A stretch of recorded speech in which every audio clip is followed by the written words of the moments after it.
Welcome to another edition of 42 Straight Years In, Volume 2, Part 33. My crackhead update. No crackheads this morning. I seen one young guy, I see him every morning. He be on his way to the train station to catch the train. He stopped by and asked for a cigarette and told me he was headed to work. I congratulate him on being a youngster who got a job and not. He said he used to hustle, but he left it alone. He came too close to getting busted, so now he works. I told him, yeah, we don't need no more people in the Loose Area Justice Center. That's the county jail here in Dallas, Texas.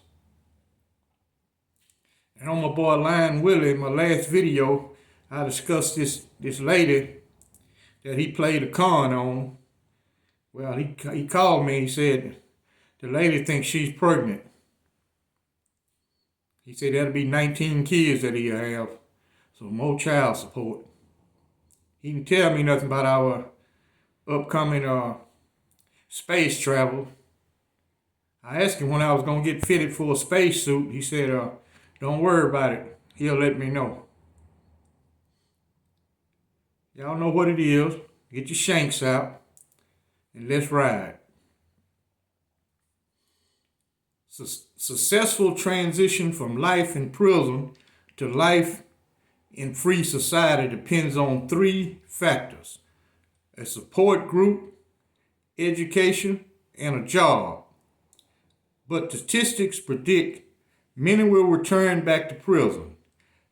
Nationally, about 650,000 people are released from prison annually, according to the Reentry Policy Council, a project of the Council of State Government Justice Center.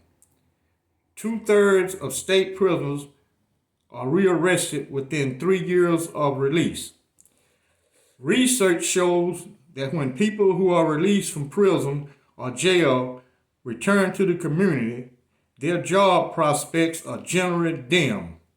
Their chances of finding their own place to live are bleak, and their health is typically poor. 3 or 4 offenders released from prison have a substance abuse problem. Only 10% in state prison receive treatment during incarceration. More than 1 of 3 report some physical or mental disability. More than half, 55%, have at least one child under the age of 18 who depends on the ex-offender for financial support. Only 1/3 participated in educational programs in prison, and barely more than 1/4, 27%, received vocational training. The first 72 hours after an ex-offender is paroled determines whether he or she enters society successfully or ultimately returns to prison. When an incarcerated person is released, the first thing that happens is they encounter prostitutes, alcohol, drugs right in front of them.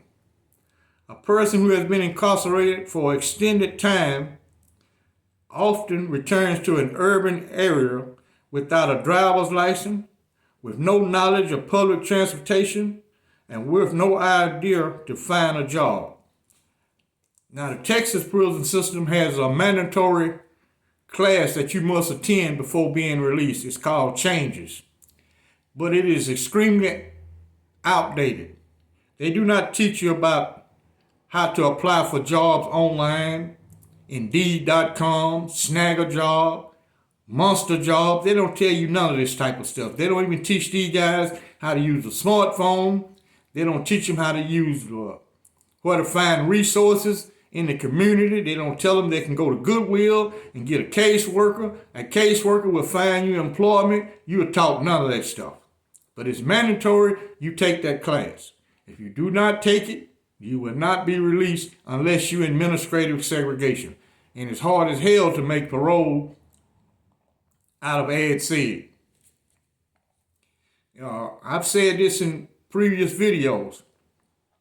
When those guys are released, they only have a little red or yellow sack with all their worldly possessions in. And they got to make it from there. A lot of guys don't have family support, especially the older guys. Sometimes all their loved ones are deceased. And the prison system do not care about that. It's up to you to want to stay free. You got to want it. If you don't want it, it's not going to happen. And if you just left prison, you know you commit the right crime, they got a cell for you. They'll make room. They'll release someone just to put you in that cell. They'll take a non-violent offender, release him, and place the violent offender in that cell. So everyone knows that. And it is extremely hard when you don't have resources. To me,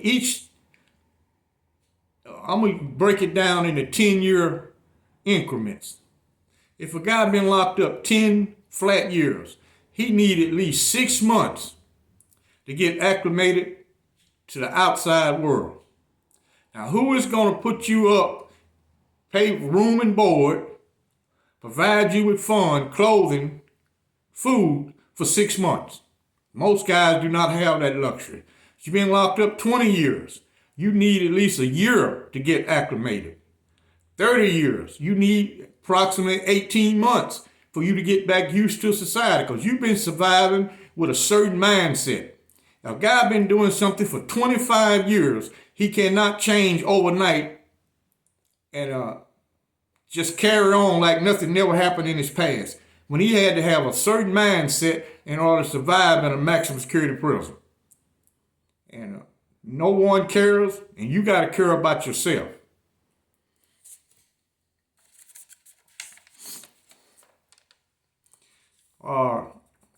Just think of a person born into a family of both poverty and ignorance. Neither parent ever taught him or her a damn thing that was useful to that person in life. That person learned everything on their own, the hard way. Sometimes that's the best teacher. And most of the young people, they not going to listen. I remember once I was talking to some young guys. They said, "Say, school, you can't tell me what happened in your life. That is your life, not mine." That wasn't the point. Maybe your situation won't be identical to mine, but you out here on the streets calling yourself a gangster. At the end of the day, you got a jail cell attached to all your activity. So it's a possibility that you gonna be incarcerated in the very near future. If one of your little buddies get caught up, he's gonna inform on you. You got that coming. He definitely gonna tell the detective who was with him. And sometimes they don't even receive a benefit. They still get life, and they snitch and get you a life sentence right along with him. So it can happen in your life. Now, most people don't give a shit about no ex-convict or prison until it happened to their loved ones. I remember once, this guy, man, I can't remember his name, but he was a judge here in Dallas. His son had so many chances until they got tired of it and sent him to prison.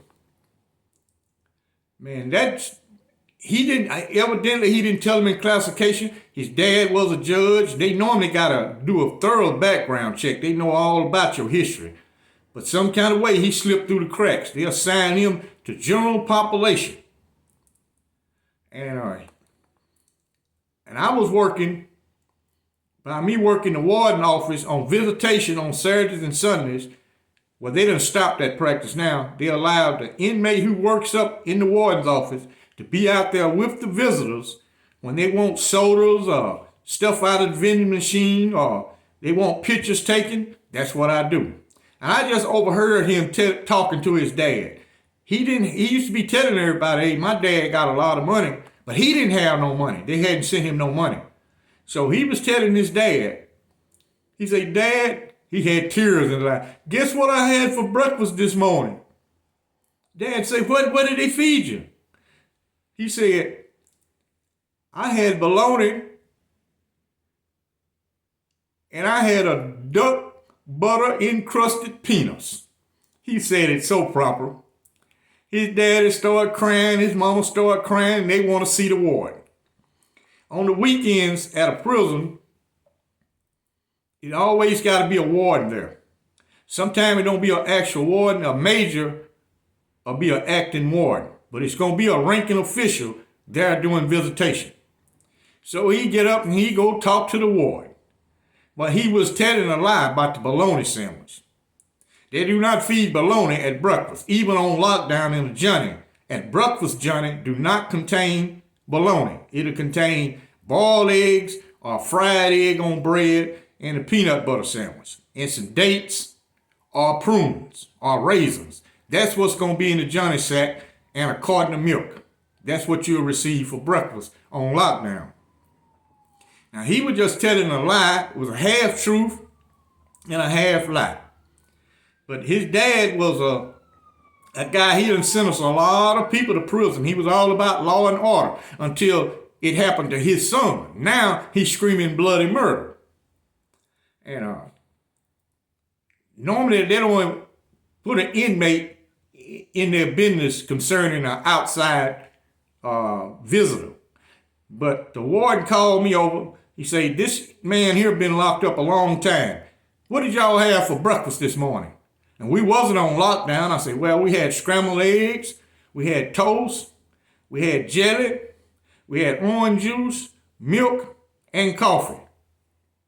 That's what we had for breakfast. And oatmeal. They always gonna have oatmeal or grits. But still, he didn't believe me. Boy, he screamed bloody murder. He complained so much that they ended up transferring his son to another prison. But he was right about the peanuts and duck butter, because he was getting plenty of it. Every time I look around, somebody was ducking in his cell. Now his dad is up in arms. His son is receiving the same treatment that other guys received who he done sent us to prison. An intelligent man learns from his mistakes. A wise man learns from another man's mistake.